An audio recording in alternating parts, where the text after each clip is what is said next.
Ecstasy is a powerful drug, and legend is a term that's thrown around quite a lot. Now, if you're an engineer and you take an awful lot of ecstasy, you usually create a legend. May I present to you the Lotus Carlton.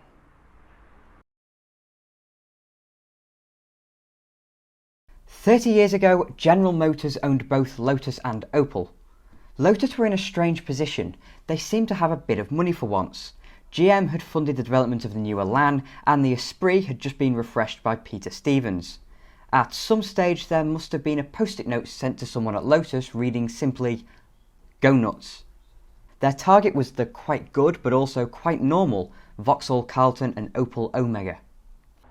As much as the Carlton was a sensible, grown-up, if slightly average car that lacked that special touch, Vauxhall did do a hot version, the 3000 GSI, which was brilliant.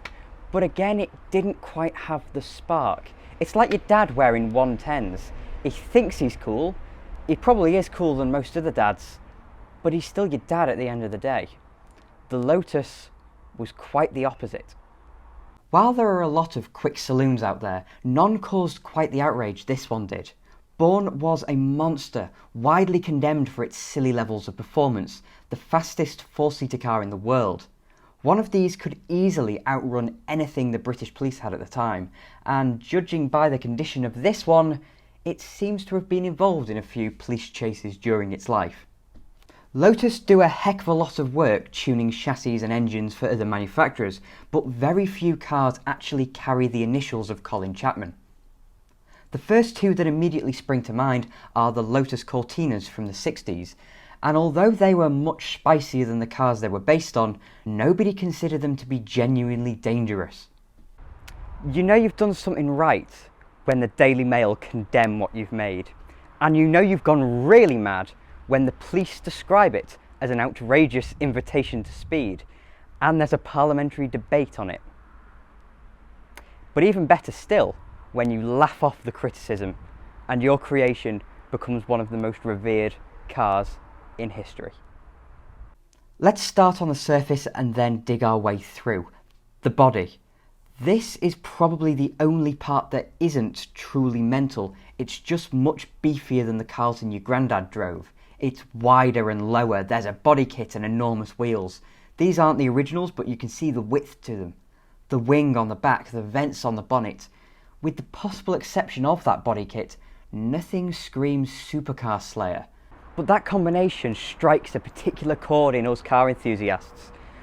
Past goes a 90s Vauxhall saloon with its wide arches and big wheels and wing on the back in its imperial green paintwork, and we all go, oh my god. Was that a Lotus Carlton? Not only was it mental and slightly dangerous, but it was also rare. Only 950 were built, and only 320 of them were Carltons. The other 630 were Omegas. Under the bonnet is where the magic really happens. Under here is an engine based on the 3-litre straight six in the 3000 GSI, but pretty much everything else is different. For starters, it's bored out to 3.6 litres with a forged crank and pistons. The block is reinforced, and as if that wasn't enough, Lotus strapped 2 turbochargers onto it. The result is 380 horsepower and 420 pound-feet of torque.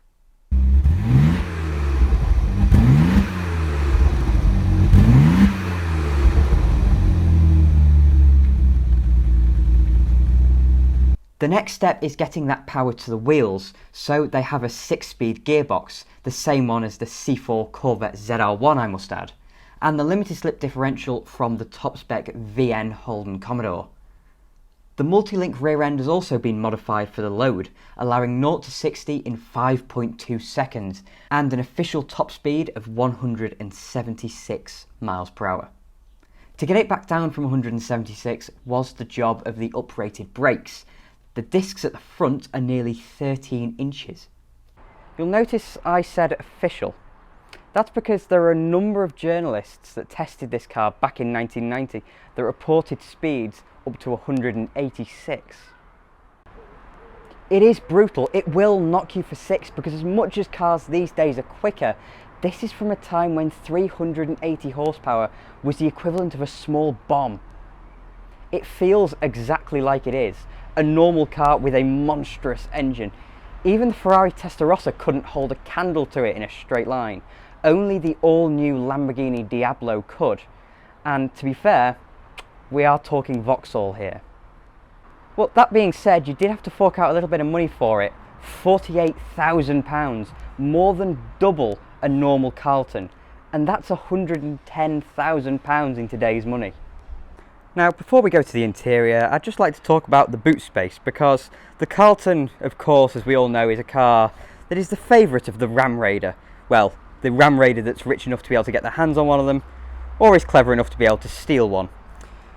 But the boot space is why this car is great, because it allows the ram raiding criminal, and there's a bit of build quality there, it allows the Ram Raider to have an awful lot of stuff in the boot, and also if you're doing some ram raids, there's a good chance that on the weekend you do a bit of murdering as well, and so you can fit a good number of bodies in there and nobody will suspect a thing, apart from the fact that it's got a Lotus badge there, because everybody that drives one is a criminal. Inside, it's about what you'd expect from a top level Carlton, which isn't okay.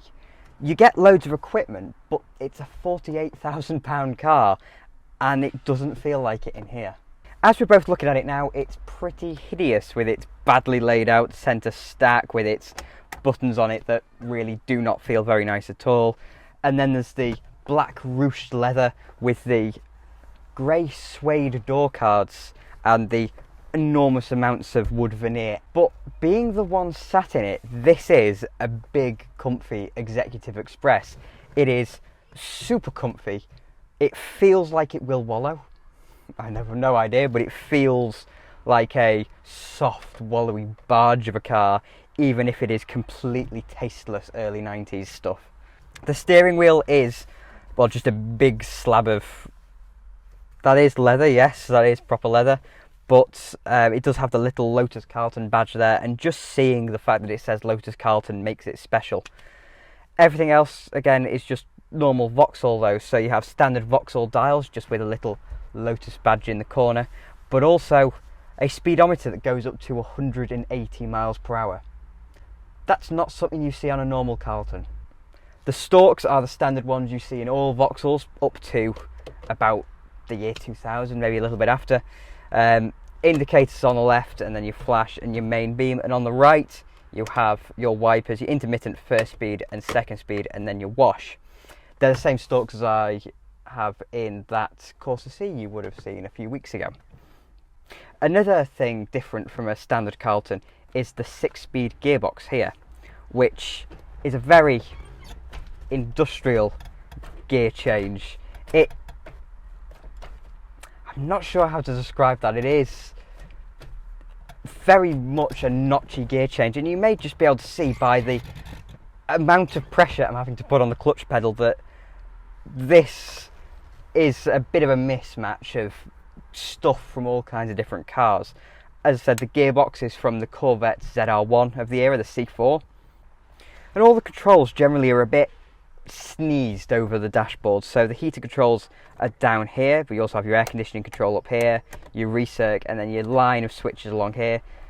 You have an empty tray here, and then your radio is below it. This one doesn't fit properly, but we'll gloss over that. Ashtray at the bottom, and the fag lighter is next to it. But your electric windows are down in the centre here, which was pretty common for a car of this era. It just feels a bit normal and a bit overdone. It feels like it's had the parts been thrown at it. It doesn't feel like it's been designed to be a £48,000 car, which, to be fair, it hasn't been designed to be a £48,000 car. It's designed to be a pretty normal car that is then thrown at with all kinds of equipment. I've never been an enormous fan of the way the Carlton looks, never mind the Lotus because of its body kit. It's just so crude.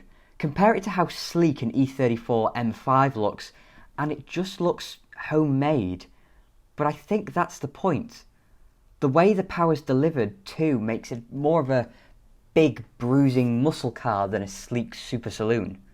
And that homemade nature continues in the way it drives, because Everybody that's ever driven one of these cars immediately complains about the industrial grade clutch and the industrial grade gear shift as well, which is notchy as all hell, but it's quite positive actually. But yeah, that clutch,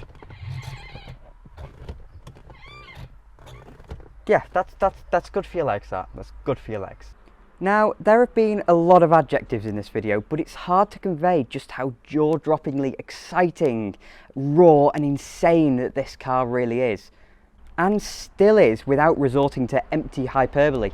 In fact, I don't think expletives even do it. The weird thing is that this isn't a Lotus. There's no way that this is a Lotus. There's no simplify and add lightness here.